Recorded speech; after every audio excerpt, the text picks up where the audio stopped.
Bonsoir à toutes et à tous, c'est Ludo. Aujourd'hui on se retrouve pour une nouvelle vidéo. C'est vrai, ça fait longtemps, hein, ça fait un petit moment que je suis pas venu, ça doit faire quelques mois effectivement. Mais bon, c'est pas grave. Comme vous avez pu le voir dans le titre de la vidéo, aujourd'hui nouvelle config PC Gamer, moins de 800 € qu'avec des bons plans. Vous allez voir, c'est super intéressant. Pendant un moment, c'était pas intéressant de monter son PC Gamer soi-même, on va pas se mentir. Mais là, ça commence à redevenir intéressant. On profite de la baisse des prix, notamment sur les processeurs Ryzen, parce que la prochaine génération, la 7000, arrive bientôt. Donc, on va profiter que, notamment, un certain Ryzen 5 baisse de prix et tout le reste pour se monter une petite config vraiment très très bien pour moins de 1000 € et même moins de 800 €. C'est parti. Donc, on pouvait le voir ici, Ryzen 5 5600. J'ai le 5600X dans mon PC. Je l'ai eu il y a moins d'une semaine. C'est une tuerie. Franchement, c'est une tuerie. C'est un monstre. Bon, la carte graphique que j'ai, c'est une 1060. Mais il faut que je change ça. Mais déjà, ça donne un bon coup de boost. On va pas se mentir. 6 cœurs, 12 threads. Voilà, c'est. À ce prix-là, franchement, c'est une super bonne affaire. Darty en plus. Pays d'expédition en Netherlands. Mais bon, regardez, 4,31 étoiles. Xtra, donc je pense que c'est Xtra Digital Storage, c'est un revendeur Amazon aussi je crois. Darty de toute façon c'est fiable. Voilà, très bon processeur qui va bien booster, qui est très bien pour le gaming. Le 3600 aussi est bien mais il est au même prix. Donc il n'y a pas d'intérêt. Puis surtout la 7000 arrive donc ça sert à rien. Gigabyte B550M DS3H, j'ai la B450M DS3H. Donc c'était la version B450. Donc j'ai dû faire les mises à jour BIOS. Je vous mens pas, c'était un peu chiant. Donc je vous conseille vraiment de partir sur une B550 et pas une B450. Parce que moi j'avais acheté la B450M DS3H et j'avais mis un Ryzen 3 1200 dessus. Donc je l'ai depuis un moment pour vous dire. Elle marche super bien, c'est une très bonne carte mère. Mais j'ai dû faire 3-4 mises à jour BIOS. J'installe le BIOS F62 je crois. Et bon, pour installer le F62, il fallait installer le F40. Pour avoir le F40, il fallait le F32. Et pour avoir le F32, le F30. C'était chiant. Mais au moins, ça marche super bien. Mais donc, vous emmerdez pas, passer sur une B550. Elles sont maintenant à très bon prix. 80 €, c'est une gigabyte. C'est très fiable. Vous faites bien cet avis.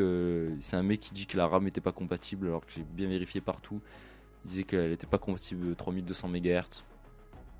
Je sais pas d'où il sort ça, le gars a dû tomber sur une défectueuse, hein, le pauvre. Et ça suffira largement. Après, si vous avez un budget plus élevé, vous pourrez partir sur une carte mère plus haut de gamme. Mais là, c'est l'entrée de gamme et ça suffit largement. Pour accompagner ça, plus de 8 Go de RAM pour le gaming, non. Mais moi, je suis passé à 16 pour vous dire, 8 c'était vraiment tendu. Donc là, Clef Bolt, 16 Go, 2 x 8 Go, 3200. Alors si je regarde bien, il n'y a pas marqué la latence ici. Ouais, évidemment, c'est pas marqué. Les descriptions Amazon sont vraiment nulles à chier. C'est qu'on se le dise, hein, ils sont vraiment à la ramasse ces gens. Je crois que c'est du 16 ou 17, donc c'est très bien. Franchement, honnêtement, ça marche très bien. 2 x 8 Go sur la carte mère, il y a 4 en coche.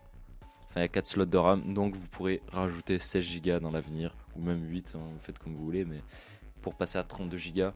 Je me suis monté une deuxième config, c'est ce que je compte faire. Donc voilà. Ensuite, pour le stockage, alors il y a du SSD à très bon prix maintenant. 65 Go PNY, 1 Tera en 2,5 pouces. C'est super bien. Franchement, c'est super bien. Honnêtement, avant je faisais toujours 500 Go SSD, 500 Go HDD en HDD remis à neuf. Maintenant là, ça vaut pas le coup. En réalité, là, 1 Tera direct, c'est mieux. Franchement, pour 15 € de plus.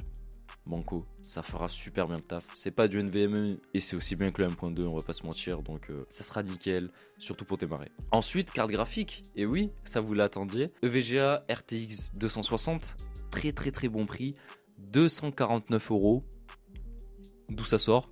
Très bien, et c'est en stock depuis un moment, hein. Ça peut être intéressant puisqu'on peut payer en 4 fois. Je pense que je vais faire ça. Mais 250 € pour une carte comme ça, c'est super intéressant. Entre 11 et 14% plus performante qu'une RX 6600.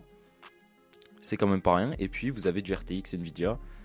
Ça peut intéresser des gens. Moi personnellement ça m'intéresse pas. Mais bon, elle a des performances. Le seul bémol, c'est que c'est pas du modèle haut de gamme EVGA, mais ça fait largement le taf, hein, on va pas se mentir. EVGA c'est une marque très fiable. Mais c'est un modèle à ventilateur. Et surtout, elle prend 3 slots. Donc il faut bien vérifier que ça puisse rentrer dans votre boîtier. Ensuite, alimentation. L'alimentation la plus intéressante du moment, en vrai. En ce moment, il n'y a pas... fiable et intéressante, c'est celle-là, Corsair CX 650F RGB. Voilà, donc 80 plus bronze, entièrement modulaire. Ça c'est bien. Personnellement, j'ai pas une modulaire, j'ai juste des câbles plats. Déjà les câbles plats ça fait beaucoup, mais modulaire c'est encore mieux, je vais pas vous mentir, c'est vraiment bien. Mais c'est Corsair, qualité Corsair, voilà, ça sera super fiable, vous pouvez la garder pendant des années. Rien à redire, 70 €, c'est un très bon prix. Et ensuite pour finir cette config, oui je la finis avec le boîtier et comme vous pouvez le voir, un Ximatec, alors EN48540, que des noms horribles. Alors il doit avoir un autre nom peut-être, mais bon. Ah non, c'est le Ximatec Lux M, voilà. Donc très bon boîtier parce que il a d'assez bonne finition, 4 ventilateurs RGB d'intégrer, mais il a surtout du mesh à l'avant, ce qui est plutôt bien. Personnellement, sur les 2 derniers boîtiers que j'ai acheté du mesh. J'ai quand même senti une différence et pourtant j'ai qu'un ventilateur à l'avant. C'est déjà beaucoup mieux. Et puis assez bonne qualité, regardez, filtre à poussière à l'arrière. Franchement c'est super bien. Vous avez quand même le MagForge de MSI. Donc je vous mettrai les deux en description parce que les deux sont super intéressants. Le MagForge est quand même une très bonne valeur et très sûr. C'est du MSI. Choisissez lequel vous préférez et vous avez sûrement remarqué que je n'ai pas mis de refroidissement puisque je pars sur le principe qu'on fait des économies et qu'on fait full bon plan. Donc je pars sur un ventirad de base d'AMD. Mais si vous préférez quelque chose de mieux, vous avez toujours le Deepcool Gamma GTE V2 en version white. N'oubliez pas d'appliquer le petit coupon de 11 €. Il est quand même beaucoup plus intéressant. Et du coup, cette config en tout, elle nous revient à 780,60 €. C'est un super bon prix. Ça fait longtemps qu'on n'a pas eu des configs comme ça. Après, pour Windows 10, moi je vous conseille toujours la même chose. Vous allez sur la chaîne de French Hardware par exemple. Ils ont toujours un partenariat avec GVG Mall, je crois. Vous chopez une clé Windows 10 à 12 € sur leur site. Hop, vous avez Windows 10 pour 12 €. Donc vous avez un PC gamer complet, ultra performant. En fin de vidéo, je vous affiche des performances. Ça va être vraiment bien pour moins de 1000 €. Donc même pour 800 € quand même.